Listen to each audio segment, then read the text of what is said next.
여러분 안녕하세요.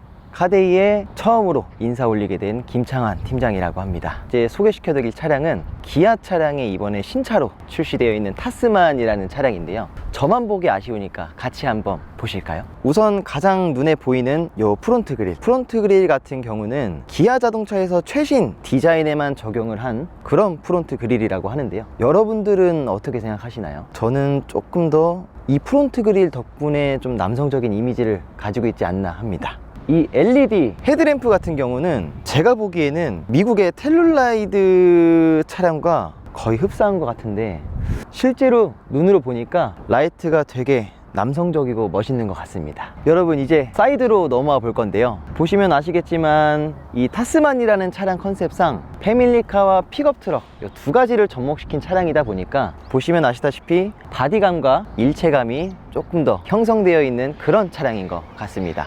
자, 여러분, 그럼 여기 보이시는 휠을 한번 보시면 차고는 높으면서 휠에 대한 아치 클리어런스도 여유가 있어서 정말 오프로드나 험로 주행을 고려하고 생각을 많이 하면서 설계한 게 명확하게 눈에 보이는데요. 여러분들도 정말 멋있다고 생각하시지 않나요? 여러분, 그리고 이제 후면으로 한번 넘어와 봤는데요. 저는 깜짝 놀랐던 게 이 테일게이트가 정말 부드럽게 내려온다는 걸 확인이 가능하시고, 올렸을 때도 힘주지 않고도 부드럽게 들어가는 걸 확인해 보실 수 있을 겁니다. 여러분, 그리고 이 타스만의 적재함 공간에 올라가기 위해서는 보통 좀 어렵게 다들 올라가시는데, 저처럼 키 작으신 분들도 요즘엔 올라갈 수 있습니다. 보시면 아시다시피 이쪽에 발판을 집으면서 편하게 올라가실 수 있는데요. 어때요? 보시기에도 정말 쉽게 올라갈 수 있죠? 여러분, 제가 실내로 한번 들어와 봤는데요. 뭐랄까, 지금 사실 처음에 제가 눈에 들어왔던 게 사실 손잡이입니다. 손잡이가 조금 더 오프로드에 맞춰서 나와 있는 좀 손잡이인 것 같아서 저는 처음에 이 손잡이가 가장 눈에 들어왔고요. 사실 조금 놀랐던 게 이 콘솔에 대한 내용이, 보통 여러분들은 이 팔을 두고 다니시는 고객님들이 많다 보니까 저는 요거에 대한 용도로만 사용하는 줄 알았는데, 이게 다양하게끔 이용할 수 있게 조금 더 넓게끔 2단 적용이 가능한 것으로 보입니다.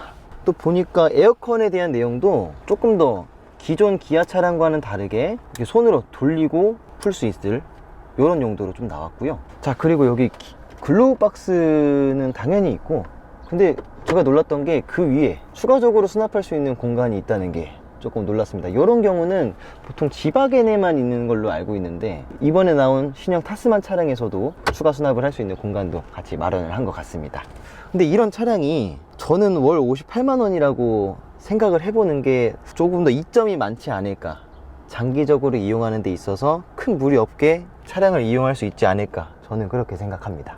여러분, 뒷자리에 한번 들어와 봤는데요. 우선 뒷자리에 와서 제가 느낀 거는, 그래도 이제 픽업 트럭 차량이다 보니까 뒷자리에 공간이 많이 협소하지 않을까, 뭐 그렇게 생각하면서 큰 기대감은 사실 없었는데, 생각보다 넓은 공간 활용도가 활성화가 되어 있고요. 그리고 가장 놀랐던 거는 이 시트의 재질이 조금 더 고급형으로 들어간 것 같아요. 그리고 각종 이 문틀에도 보면은 가죽 이런 것들이 좀 많이 보이고, 이 앞에 운전석 쪽에 들어왔었을 때 이 튀어나온 게 혹시 뭔지 알고 계시나요? 이게 옷걸이를 걸 수 있도록 좀 제작을 해 놓은 건데, 이번 기아 차량에서는 좀 디테일에 좀 신경을 많이 쓴 것 같습니다. 그리고 보시면 공간 활용도에 대한 내용을 조금 더 중점적으로 설명을 도와드리고 싶은데, 우선 이 공간이 앞으로 내려갑니다. 네, 그러니까 우선 3인용으로도 사용이 가능하면서 적재함에 대한 공간을 조금 더 활용할 수 있게끔 좀 제작이 되어 있는 것 같고요. 그리고 숨은 공간도 있더라고요. 보니까 보시면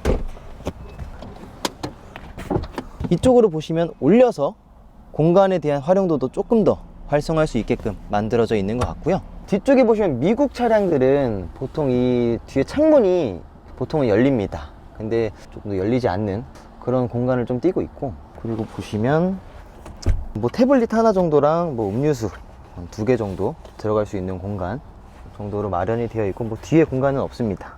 그래도 뒷자리에 대한 내용과 뭐 가죽 단위형으로 사용했었을 때 공간 활용도, 내부 공간 활용도는 저는 오히려 좀 실망을 할 줄 알았는데, 오히려 저는 나쁘지 않다고 생각을 합니다. 그리고 제가 상체의 길이가 좀 길어서 좀 앉았을 때 앉은 키가 좀 큰 편인데, 이 공간 활용도도 진짜 나쁘지 않게 만들어 놓은 것 같아요. 뒷자리에 오시면 보통 그 수납을 할 수 있는 그 공간이 무슨 양파망인가 그릴망처럼 그렇게 망처럼 되어 있는데, 이 차량은 자크로 되어 있다 보니까 분실하거나 그런 거에 대한 염려와 걱정은 없는 것 같습니다. 네, 정말 좋은데요?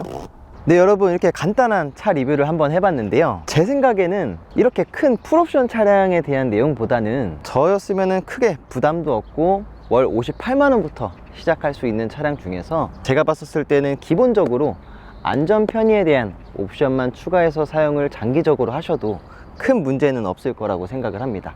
예를 들어 드라이브 아이즈라는 옵션과 모니터링 팩이라는 옵션, 이 두 가지만 정리를 하셔도 장기적으로 5년 정도 이용하시는 데는 큰 무리는 없을 것 같습니다. 제가 차량을 보면서 느꼈던 거는 첫 번째로는 가장 큰 장점은 승차감이었습니다. 그리고 여러 가지 공간 활용도, 그리고 세 번째는 숨겨져 있는 좀 적재함, 이런 내용이었는데, 저는 이거를 월 58만원부터 시작을 한다 생각을 해봤을 때 정말 나쁘지 않고 효율성이 좀 좋은 가격이라고 생각을 하는데요. 여러분들 생각은 어떠신가요? 자, 그럼 차량에 대한 내용이라던가 조금 더 세분화적인 옵션, 그리고 이 차량의 즉시 출고가 가능하고 이벤트가 어떤 내용인지 궁금하시면 아래 문의 내용으로 연락 주시면 될 것 같습니다. 제가 오늘 처음으로 차량 리뷰와 이렇게 영상을 좀 제가 나와서 좀 담아 봤는데요, 처음이라 좀 너무 어색했고 사실 어떤 말을 하면서 좀 더 직관적인 설명을 해드려야 될지 잘 몰랐었는데, 오늘 좀 어색하게 봐주시더라도 나중에는 조금 더 발전된 모습으로 돌아오도록 하겠습니다. 너무 감사합니다.